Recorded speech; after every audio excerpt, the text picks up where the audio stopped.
Κυρίες και κύριοι, καλημέρα σας. Ladies and gentlemen, good morning. Before I invite my first interview on stage, let me thank Vasily and everyone at the MIT Enterprise Forum of Greece who has made this launch possible. I'm very excited and very grateful because I have a personal connection with your country.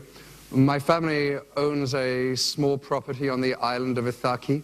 I've been coming to Greece since I was 11 or 12 and even taught at the village school there for a year between my undergraduate and graduate degrees. And for these reasons, I have found Greece's crisis over the last 5 years tremendously personally wounding and worrying. We're 5 years into the financial crisis and the third year of a major recession. And my hope is that the Enterprise Forum of Greece can be at least part of the solution. Technology entrepreneurialism can be the ticket out of a crisis. It can provide economic growth. It can solve big problems. But I think, particularly in Greece, technology entrepreneurialism can provide hope for young people. I've been told, and I believe, that unemployment in this country for those under 30 is somewhere between 50 to 60%, depending on whether or not you count all the people who've never enrolled in the system at all.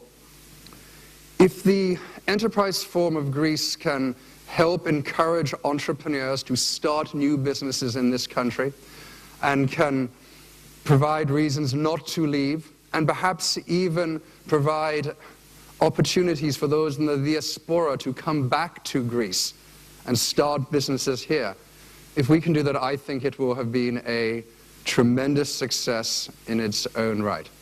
So from my own heart, thank you all very much for being committed to this journey of commercializing new technologies and creating great new ventures. So thank you. Yeah, I'm George Raikos, CEO from Geek Oxygen. Technology startup or otherwise, the thing to go for is the financial acumen, the business acumen, and of course the human capital. Here in Greece, I believe that we have a quite good human capital. How committed is MIT into bringing the business acumen, let's say, in the next decade to make it happen in Greece as well? Because that's the question in place. Right. So I've had an affiliation with MIT for about 10 years, only recently officially joined the faculty. I think, as was mentioned earlier, MIT is not a top-down run an organization. In some ways, MIT itself is a little bit like a startup where each department, the MIT Media Lab, gets to decide what research it wants to pursue. The business school even has several groups within the business school in Sloan that do things that are a little bit competitive with each other. As far as MIT's commitment to Greece, I mean, I think today I'm excited to be part of this kickoff here today. I think the most important things for the business people in Greece is to find who are the right connections at a lower level within MIT who have some connection to Greece. And you might find that within the engineering school, there might be one professor who does mechanical engineering or hardware design who has a connection to Greece. You might not go top down, but maybe doing some collaborative research between the university here, University of MIT, I think could be quite productive. I know certainly in Boston, we actually have a pretty large Greek contingent in the tech space. I guess not large by numbers, but large by impact. At Kayak, I mentioned I have about 100 people in engineering. 4 of my tech leaders, including the #1 guy on my team, are all Greek. So I think it's finding the right connection, sometimes at a lower level, and then working quickly directly with that group. So the great asset of Greece has always been its human capital. Come and talk to me in a break, and I'll tell you some of the ways you can connect that capital with MIT and other organizations.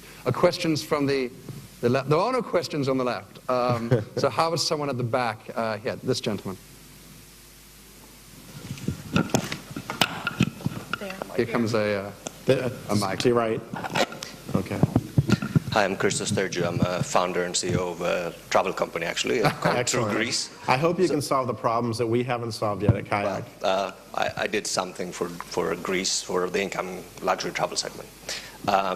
My question is, for someone who's actually thinking of doing a global project, and thinking of doing this with tens of millions in valuation and talking to the VCs, in Boston, in the Valley, elsewhere in Greece, or Europe, for that matter. Two questions on that front.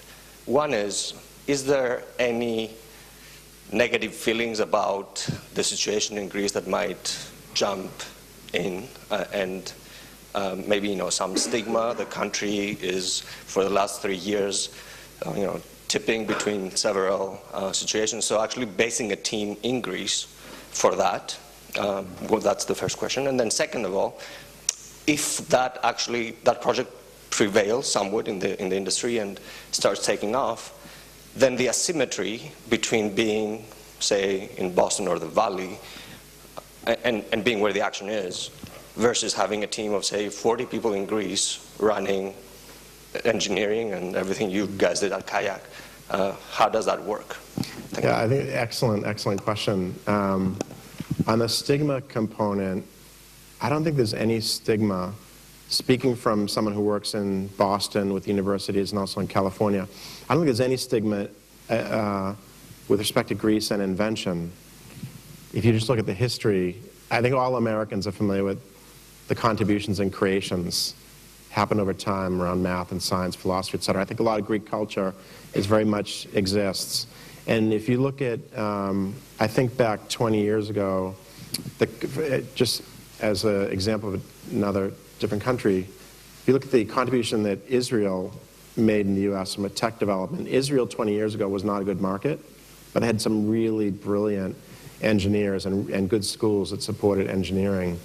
I think when as an entrepreneur in Boston, when I think about Greece, I look at two things. One, am I going to sell my product in Greece? And two, would I like to partner with a Greek-based organization where the engineering and science and development is done here?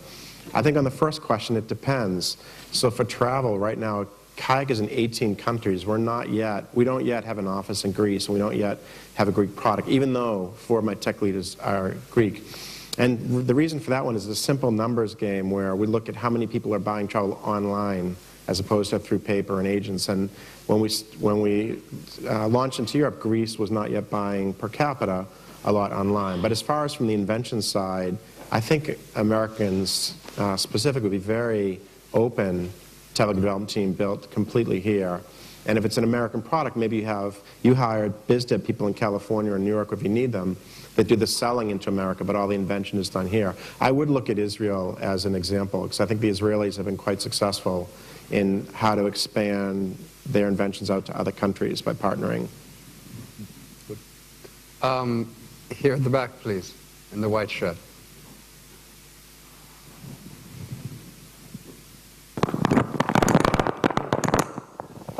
I'm Stefanos Vazdeikis, co-founder of TravelMyth, a travel recommendation engine for people. Can we figure? Sorry. Perhaps we can get another mic up there. Okay, now. Here, there's another one being handed up to you. Let's try that one. And throw that one away. This one. I'm Stefanos Vazdeikis, co-founder of TravelMyth, a travel recommendation engine for people who don't know where they want to go. I just have to ask, how many other people here have travel startups right now? I think I'm investing in the wrong place. My question is, what if Kayak wasn't acquired by Priceline?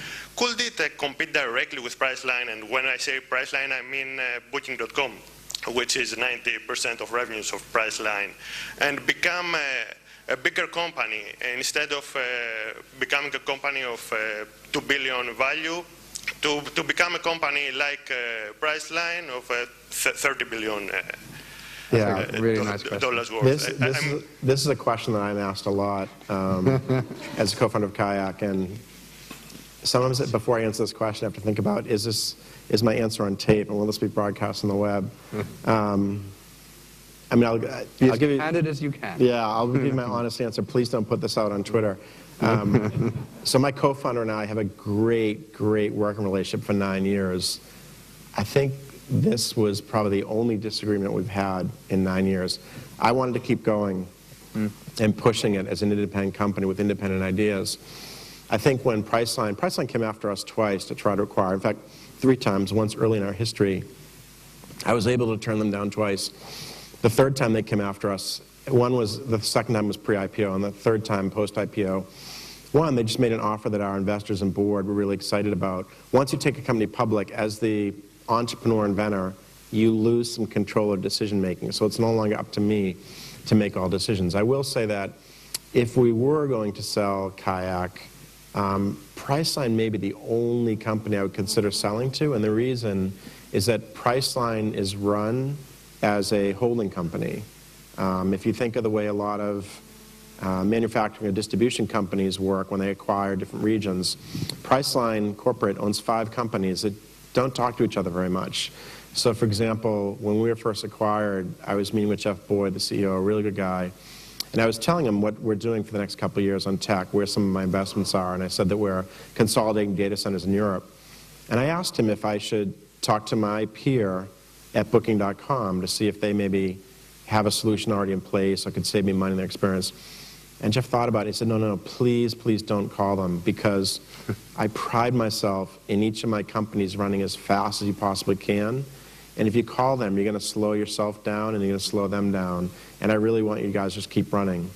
And that's something that sounds like a good sales pitch, but I'm actually still with Kayak. I'm part-time at the moment.